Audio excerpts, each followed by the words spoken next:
ایک شخص عمر بن خطاب کے پاس آیا اور عرض کی کہ مجھے غسل کی حاجت ہو گئی اور پانی نہیں ملا، تو میں اب کیا کروں؟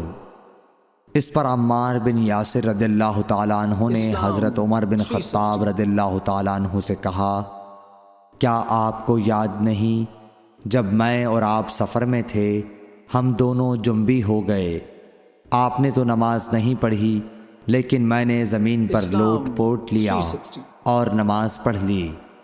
پھر میں نے نبی کریم صلی اللہ علیہ وسلم سے اس کا ذکر کیا تو آپ نے فرمایا کہ تجھے بس اتنا ہی کافی تھا، اور آپ نے اپنے دونوں ہاتھ زمین پر مارے، پھر انہیں پھونکا اور دونوں سے چہرے اور پونچھوں کا مسح کیا۔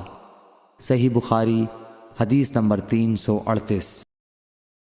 ابو رجا نے عمران کے حوالے سے کہا کہ ہم نبی کریم صلی اللہ علیہ وسلم کے ساتھ ایک سفر میں تھے کہ ہم رات بھر چلتے رہے، اور جب رات کا آخری حصہ آیا تو ہم نے پڑاؤ ڈالا، اور مسافر کے لیے اس وقت کے پڑاؤ سے زیادہ مرغوب اور کوئی چیز نہیں ہوتی۔ پھر ہم اس طرح غافل ہو کر سو گئے کہ ہمیں سورج کی گرمی کے سوا کوئی چیز بیدار نہ کر سکی۔ سب سے پہلے بیدار ہونے والا شخص فلاں تھا، پھر فلاں، پھر فلاں۔ ابو رجا نے سب کے نام لیے لیکن اوف کو یہ نام یاد نہیں رہے۔ پھر چوتھے نمبر پر جاگنے والے حضرت عمر بن خطاب رضی اللہ تعالیٰ عنہ تھے، اور جب نبی کریم صلی اللہ علیہ وسلم آرام فرماتے تو ہم آپ کو جگاتے نہیں تھے یہاں تک کہ آپ خود بخود بیدار ہوں، کیونکہ ہمیں کچھ معلوم نہیں ہوتا کہ آپ پر خواب میں کیا تازہ وحی آتی ہے۔ جب حضرت عمر جاگ گئے اور یہ آمدہ آفت دیکھی، اور وہ ایک نڈر دل والے آدمی تھے، بس زور زور سے تکبیر کہنے لگے۔ اسی طرح بآواز بلند آپ اس وقت تک تکبیر کہتے رہے جب تک کہ نبی کریم صلی اللہ علیہ وسلم ان کی آواز سے بیدار نہ ہو گئے۔ تو لوگوں نے پیش آمدہ آفت مصیبت کے متعلق آپ صلی اللہ علیہ وسلم سے شکایت کی۔ اس پر آپ نے فرمایا کہ کوئی حرج نہیں، سفر شروع کرو۔ پھر آپ تھوڑی دور چلے، اس کے بعد آپ ٹھہر گئے اور وضو کا پانی طلب فرمایا، اور وضو کیا اور اذان کہی گئی۔ پھر آپ نے لوگوں کے ساتھ نماز پڑھی۔ جب آپ نماز پڑھانے سے فارغ ہوئے تو ایک شخص پر آپ کی نظر پڑی جو الگ کنارے پر کھڑا ہوا تھا، اور اس نے لوگوں کے ساتھ نماز نہیں پڑھی تھی۔ آپ نے اس سے فرمایا کہ اے فلاں، تمہیں لوگوں کے ساتھ نماز میں شریک ہونے سے کون سی چیز نے روکا؟ اس نے جواب دیا کہ مجھے غسل کی حاجت ہو گئی اور پانی موجود نہیں ہے۔ آپ نے فرمایا کہ پاک مٹی سے کام نکال لو، یہی تجھ کو کافی ہے۔ پھر نبی کریم صلی اللہ علیہ وسلم نے سفر شروع کیا تو لوگوں نے پیاس کی شکایت کی۔ آپ پھر ٹھہر گئے اور فلاں یعنی عمران بن حسین رضی اللہ تعالیٰ عنہ کو بلایا ابو رجا نے ان کا نام لیا تھا لیکن اوف کو یاد نہیں رہا، اور حضرت علی کو بھی طلب فرمایا۔ ان دونوں سے آپ نے فرمایا کہ جاؤ پانی تلاش کرو۔ یہ دونوں نکلے۔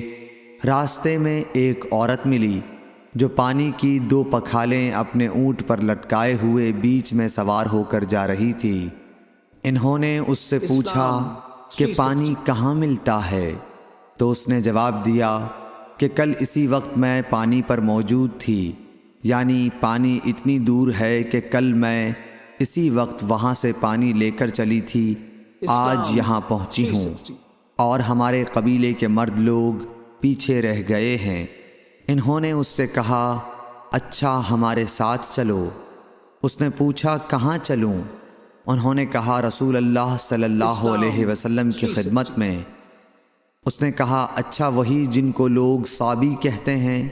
انہوں نے کہا یہ وہی ہیں جسے تم کہہ رہی ہو۔ اچھا اب چلو۔ آخر یہ دونوں حضرات اس عورت کو حضرت صلی اللہ علیہ وسلم کی خدمت مبارک میں لائے۔ اور سارا واقعہ بیان کیا۔ عمران نے کہا کہ لوگوں نے اسے اونٹ سے اتار لیا۔ پھر نبی کریم صلی اللہ علیہ وسلم نے ایک برتن طلب فرمایا اور دونوں پکھالوں یا مشکیزوں کے منہ اس برتن میں کھول دیے، پھر ان کا اوپر کا منہ بند کر دیا، اس کے بعد نیچے کا منہ کھول دیا، اور تمام لشکریوں میں منادی کر دی گئی کہ خود بھی سیر ہو کر پانی پئیں اور اپنے تمام جانوروں وغیرہ کو بھی پلا لیں۔ پس جس نے چاہا پانی پیا اور پلایا، اور سب سیر ہو گئے۔ آخر میں اس شخص کو بھی ایک برتن میں پانی دیا جسے غسل کی ضرورت تھی۔ آپ نے فرمایا، لے جا اور غسل کر لے۔ وہ عورت کھڑی دیکھ رہی تھی کہ اس کے پانی سے کیا کیا کام لیے جا رہے ہیں، اور خدا کی قسم جب پانی لیا جانا ان سے بند ہوا تو ہم دیکھ رہے تھے کہ اب مشکیزوں میں پانی پہلے سے بھی زیادہ موجود تھا۔ پھر نبی کریم صلی اللہ علیہ وسلم نے فرمایا کہ کچھ اس کے لیے کھانے کی چیز جمع کرو۔ لوگوں نے اس کے لیے عمدہ قسم کی کھجور، اجوا، آٹا اور ستو اکٹھا کیا، یہاں تک کہ بہت سارا کھانا اس کے لیے جمع ہو گیا، تو اسے لوگوں نے ایک کپڑے میں رکھا اور عورت کو اونٹ پر سوار کر کے اس کے سامنے وہ کپڑا رکھ دیا۔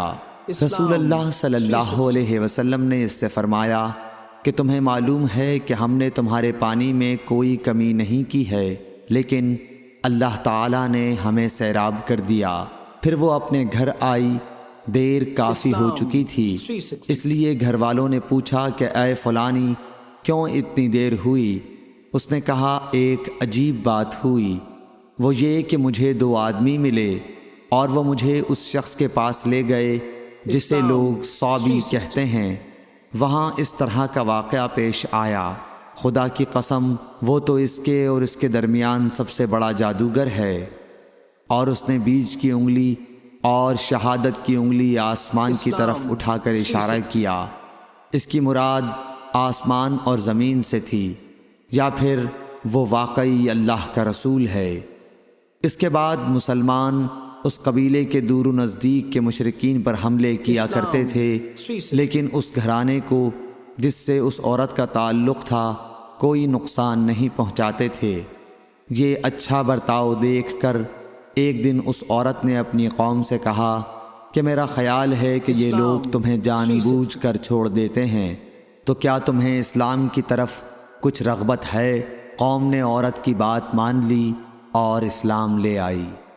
حضرت ابو عبداللہ امام بخاری رحمۃ اللہ علیہ نے فرمایا کہ سبا کے معنی ہیں اپنا دین چھوڑ کر دوسرے کے دین میں چلا گیا۔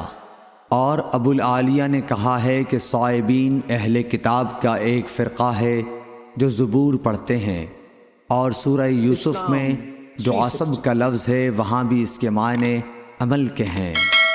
صحیح بخاری حدیث نمبر 344۔